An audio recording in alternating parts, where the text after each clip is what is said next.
Daniel chapter 2, verses 24 to 49. Then Daniel went in to see Arioch, whom the king had ordered to execute the wise men of Babylon. Daniel said to him, "Don't kill the wise men. Take me to the king, and I will tell him the meaning of his dream." Arioch quickly took Daniel to the king and said, "I have found one of the captives from Judah who will tell the king the meaning of his dream." The king said to Daniel, also known as Belteshazzar, "Is this true? Can you tell me what my dream was and what it means?"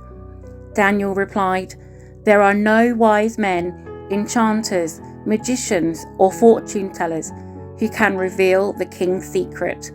But there is a God in heaven who reveals secrets, and he has shown King Nebuchadnezzar what will happen in the future.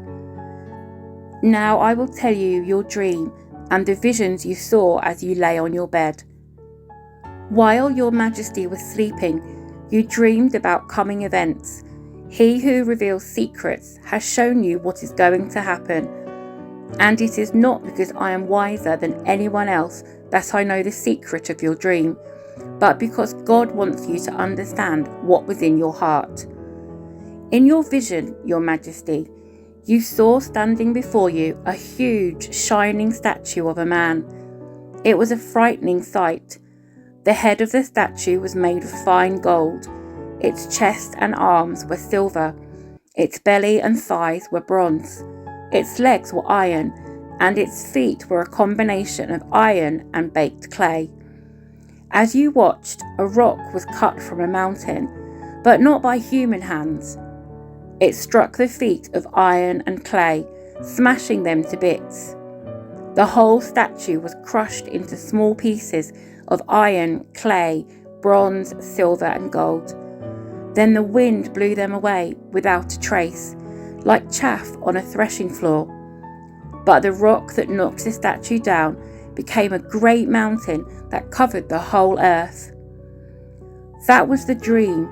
Now we will tell the king what it means. Your Majesty, you are the greatest of kings. The God of heaven has given you sovereignty, power, strength, and honor. He has made you the ruler over all the inhabited world, and has put even the wild animals and birds under your control. You are the head of gold. But after your kingdom comes to an end, another kingdom, inferior to yours, will rise to take your place. After that kingdom has fallen, yet a third kingdom, represented by bronze, will rise to rule the world. Following that kingdom, there will be a fourth one, as strong as iron. That kingdom will smash and crush all previous empires, just as iron smashes and crushes everything it strikes. The feet and toes you saw were a combination of iron and baked clay, showing that this kingdom will be divided. Like iron mixed with clay, it will have some of the strength of iron, but while some parts of it will be as strong as iron, other parts will be as weak as clay. This mixture of iron and clay also shows that these kingdoms will try to strengthen themselves by forming alliances with each other through intermarriage. But they will not hold together, just as iron and clay do not mix. During the reign of those kings, the God of heaven will set up a kingdom that will never be destroyed or conquered. It will crush all these kingdoms into nothingness, and it will stand forever. That is the meaning of the rock cut from the mountain, though not by human hands, that crushed to pieces the statue of iron, bronze, clay, silver, and gold. The great God was showing the king what will happen in the future. The dream is true, and its meaning is certain.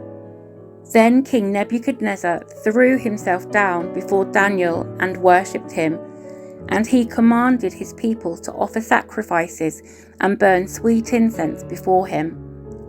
The king said to Daniel, "Truly your God is the greatest of gods, the Lord over kings, a revealer of mysteries, for you have been able to reveal this secret." Then the king appointed Daniel to a high position and gave him many valuable gifts. He made Daniel ruler over the whole province of Babylon, as well as chief over all his wise men.